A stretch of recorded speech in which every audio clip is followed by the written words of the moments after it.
20 جون 1999 Lord's Pakistan world cup final میں تھا۔ کچھ ہی گھنٹوں کے بعد سب کچھ ختم ہو چکا تھا۔ پاکستان صرف آسٹریلیا سے ہارا تھا یا اس فائنل میں کچھ اور بھی ہوا تھا؟ اس سوال کا جواب ڈھونڈنے کے لیے ہمیں 7 سال پیچھے جانا ہوگا۔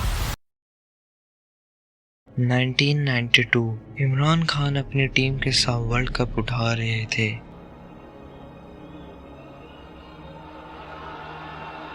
اس دن پاکستان کرکٹ کا مطلب بدل چکا تھا۔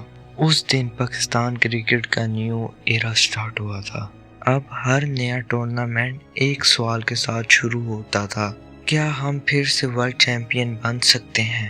1996 پاکستان اپنے ہی گھر میں ورلڈ کپ کھیلتا ہے۔ اس پر فینس کو پھر امید تھی کہ پاکستان ورلڈ کپ جیت سکتا ہے، اور پھر کوارٹر فائنل میں انڈیا سے شکست ہوئی۔ ایک ایسی ہار جو صرف میچ ہی نہیں ہارتی، دلوں کو توڑ دیتی ہے۔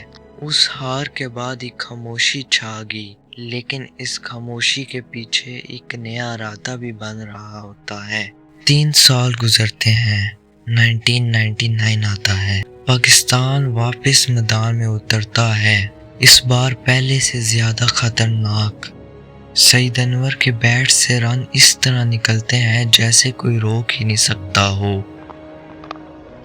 اسے اس اوسر پر جگہ ملی اور اس نے وسیم اکرم گیند کو اس طرح گھماتے ہیں کہ بیٹسمین کریز پر کھڑا کھڑا کنفیوز ہو جاتا ہے۔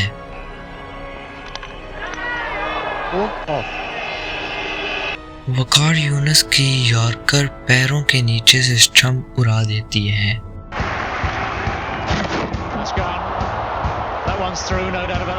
ایک نوجوان فاسٹ بولر شعیب اختر اپنی رفتار سے دنیا کو ڈرانا شروع کر چکا ہے،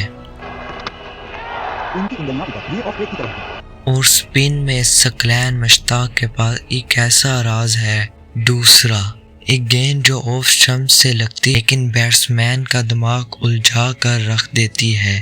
یہ صرف ایک اچھی ٹیم نہیں تھی، ایک ایسی ٹیم تھی جس سے ہر اوپوننٹ ڈرتا تھا۔ ٹورنامنٹ شروع ہوتا ہے اور پاکستان جیتتا چلا جاتا ہے۔ ہر میچ کے بعد ایک ہی بات ریپیٹ ہوتی ہے: اس بار پاکستان کو کوئی روک نہیں سکتا۔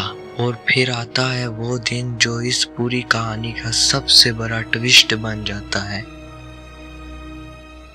پاکستان کے سامنے ہوتا ہے آسٹریلیا، وہی آسٹریلیا جو آنے والے ہفتوں میں ان کا فائنل اوپوننٹ بنے گا۔ اس دن پاکستان میچ جیت جاتا ہے، آسانی سے، کانفیڈنٹلی۔ اس جیت کے بعد ایک سوال کسی کے ذہن میں نہیں آتا، کیونکہ جواب پہلے سے ہی معلوم لگتا ہے: پاکستان اس آسٹریلیا کو پھر سے ہرا سکتا ہے۔ سیمی فائنل میں نیوزی لینڈ بھی راستے سے ہٹ جاتا ہے۔ اب صرف ایک میچ باقی ہے اور پوری دنیا ایک ہی طرف دیکھ رہی ہے۔